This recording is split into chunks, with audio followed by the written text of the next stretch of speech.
Chapter 153. Ohio turned into Lorton.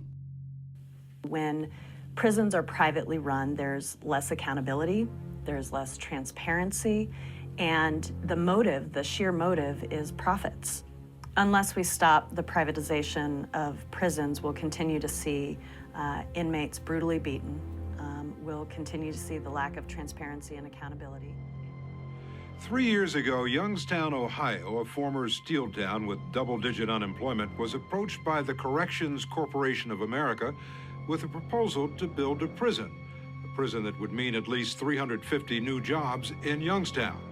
CCA is the largest private prison operator in the country, part of a growing industry that operates the same way hotels and motels do. The higher the occupancy rate, the more money they make.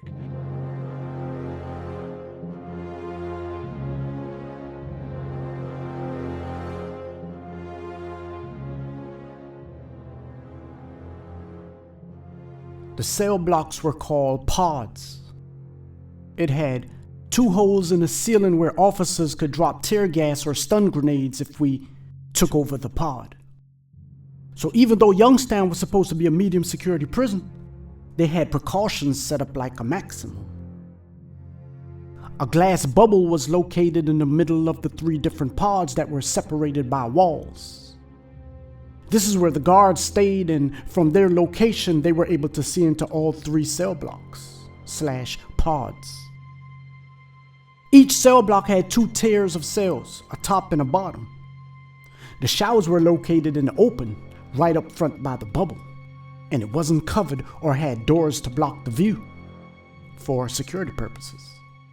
The officers could look straight into the shower from the bubble, and the female officers enjoyed the view on every shift. It became a freak show.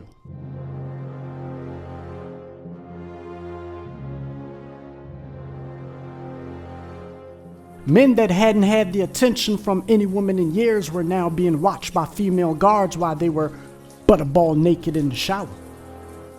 Some guys stayed in the shower for hours. Some guys stayed in the shower for the guards' whole 8-hour shift.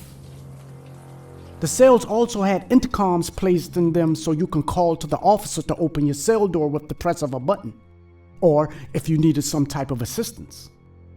Sometimes a female officer, if she liked you, would call on the intercom to flirt. Sometimes they would ask for a show. A show was for you to take a shower so she could watch you naked and soaping up. Then after, she would ask you to leave your cell door wide open so she could watch you put on lotion or baby oil while still naked. The DC city slickers had the small town girls going loco. It wasn't abnormal to walk past a cell and see someone fucking an officer doggy style, or to see an officer laying on a bottom bunk with her legs in the air, or an officer on her knees with her head bobbing. It wasn't abnormal to be solicited by a female officer to exchange sex for money. As violence in the prison began to slowly ratchet up, the administration agreed to let us have anything we wanted to keep the violence down. I had a Sony PlayStation, a boombox, and a 7-inch TV in my cell, along with polo sweatsuits, butter Timbs, and a couple pairs of brand new sneakers. I had boxes of cassette tapes from Redman to Scarface to Wu-Tang to UGK. A young officer once proposed that if I gave her my PlayStation, she would give me a blowjob every time she worked in the pod. She wanted to give it to her son for Christmas. I declined. A PlayStation for countless hours was better than some head for a few minutes. She was only 22 years old. I once walked into my cell and found 2 female officers sitting on my bunk trying on my brand new sneakers. It was their first time seeing New Balance. They thought the N symbol on the side of the shoe was a Z. They used to ask, "You gonna let me have those Z sneakers?" I loved them. Another officer who was an ex-stripper used to give me and a few homies a strip show in a cell for a couple dollars. And we were allowed to touch. We were grabbing ass and tits like we were back in society. Getting head for $50 cash in mop closets or in the cells. It wasn't abnormal to walk in a cell that smelled like fresh pussy. Even though the female presence made the tension bearable, the violence persisted. In the beginning, they were so naive that we were actually getting knives sent in the mail.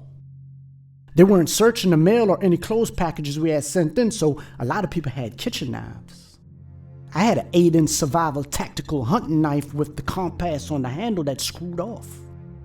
On the inside was supposed to be fishing lines, but I had heroin and weed stuffed in there when it was sent in. People were being slaughtered daily, and officers were being assaulted. We were far too advanced and aggressive. Some of the officers even fainted at the sight of a full-blown massacre, witnessing a man being butchered right before their very eyes. No one cared that it was on camera. Once they spot their prey, he would be demolished, even if he ran to the bubble. As the buses continued to pull up from Lorton with more and more dummy jackets, the violence was spiraling out of control. My block was averaging a stabbing every few days. One guy moved into the block, and within 15 minutes he was running back out with his intestines in his hands and globs of blood trailing him. The 7-hour bus ride from Lorton had worn him out, and he jumped straight into the bed after scanning the cell block. His enemy was hiding in another dark cell, watching him walk into the block with his bags.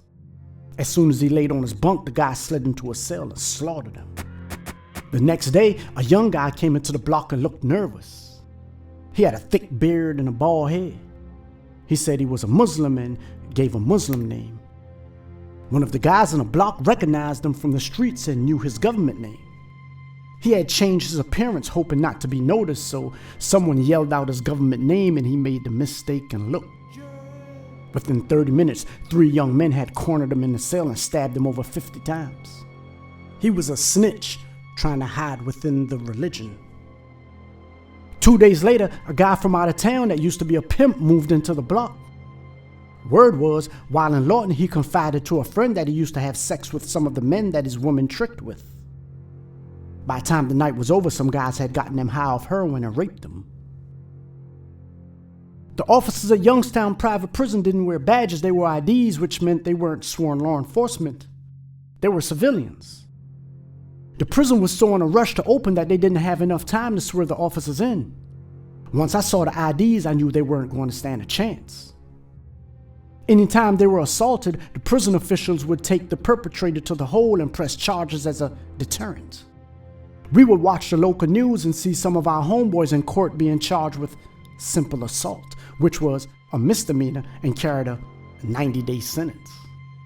They were unwittingly encouraging everyone else to punish any officer for any reason by letting us know it was only a misdemeanor. After the first assault, simple assaults was on top of the local news daily. Officers were getting punished on a weekly basis. This small town hadn't seen so much excitement since the mafia was in town 20 years prior. Men serving 100-year sentences were facing judges on live local TV taking pleas to 90 days for simple assault, while we all watched and cheered them on. They would look at the news cameras and wave. Where we came from, assaulting an officer was a federal offense that carried up to 10 years. Assault with a weapon was up to 30. So with this 90-day sentence, we were actually looking forward to assaulting one of them for the smallest indiscretion. When the homies returned back to the cell blocks from court, they would tell us all the stories about how pretty the women were in this sweet little town and how they ran their courtroom systems.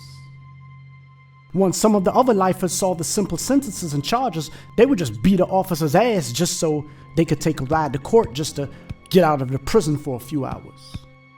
Officers were getting their jaws broken, faces fractured weekly. The prison became the talk of the town. It was on the local news daily, and the local girls became intrigued. We all began getting letters from them, requesting visiting forms so they can come and see us in person. A few fights even broke out in the visiting hall between women coming from DC to visit their loved ones and the young ladies from Youngstown. Because we came from a more advanced system, we were easily able to smuggle heavy weight of drugs and weapons into the prison right under their noses without them having the slightest idea what was happening. Having a quarter pound of good Arizona weed in your cell with a Rambo hunting knife on the hip of your Versace boxers and under your Hugo Boss sweatpants was euphoric. But 99.9 of the time you gon' die. The boombox had Scarface's Untouchable album blasted on the tier while a snitch who just entered a cell block was being butchered in the open. Our stash spots were sophisticated and fascinating to the naive. It was very rarely that they found any contraband. We even knew how to open the locked cell doors and tray slots from inside the cell without the officer's assistance. We even had one homie who would stay on the phones all day calling different local numbers until someone accepted his call. We're sorry. He was what we called a bowler. He went bowling every day. His bowling was so good that if someone accepted his collect call, he would spit flames in their ears, and within a few weeks he would have the women coming to visit him and other guys, plus sending money orders and naked pictures. Another homie broke the code to the collect call phones and gave it to everyone in the institution. The code allowed us to make free unlimited long distance calls without the 15-minute restriction. Youngstown had about 32 different pods with each having 4 phones. So over 1,200 people were using 128 different phones using this code all day from 6 a.m. to 11 p.m. to make tens of thousands of free long distance calls.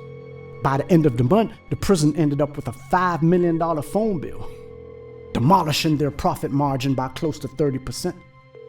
They had to replace their whole phone system and then raise the prices on commissary to make up for the extensive bill and to punish us. That almost started a rebellion, causing them to retreat on the price hike. Youngstown also had over 25 stabbings, 6 escapes, and 2 murders in less than 8 months. The sensors on the fence wasn't properly working and the prisoners figured it out quickly. One day, Marcelli, who was an escape artist, who only made it out of maximum security because DC sent the dummy jackets, we were walking the prison yard bouncing a basketball. As we circled the yard and got close to some of the motion sensors that was attached to a light pole and facing downwards towards the yard, Marcelli threw a ball up and knocked one of them towards the sky. He had been plotting to escape since he got there. We kept walking expecting a bunch of cops to come running over and the security perimeter van to quickly pull up. Nothing happened. We concluded that it couldn't have been working or it just wasn't being monitored. The next day it was still facing the sky. The next week it was still aimed at the cosmos. Word spread amongst the convicts that the sensors were inoperable. A couple days later, he and 5 other brothers escaped, going over the fence in the exact same place as the broken sensors. The officers didn't even know they were gone until a rat told them an hour later what had happened, and by that time they had a long head start. They were all eventually caught, with one making it all the way to Buffalo, New York, heading to the Canadian border. The popular TV show 60 Minutes was now preparing to do a segment on the prison, as shares of the CCA stock was plummeting on the stock market and shareholders began complaining and demanding higher-ups be fired. We were being broadcasted on nationwide cable news, local Ohio news, and DC news. Families in DC demanded that the DC government do something to protect their loved ones. Politicians were being hounded.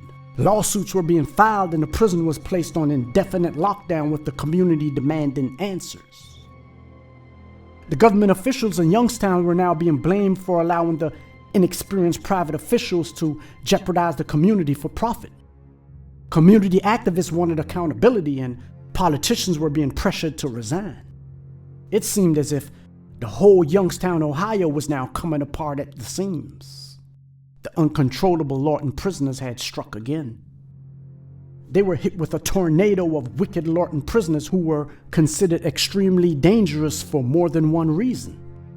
It wasn't just because they consisted of killers, escape artists, con men, and hustlers. It was also because they consisted of tech experts, scammers, players, and legal scholars. Some of these men's whole hustle was lawsuits against any and everyone. They sued the canteen, the food contractors, the correctional officers, the prison, and whoever else they chose to sue. Most of the suits were considered frivolous, but a lot of the suits ended up in settlements. Plus, they were clogging up the Ohio court system and making the judges, lawyers, and DAs work 3 times as hard. Lorton prisoners were dangerously well-rounded.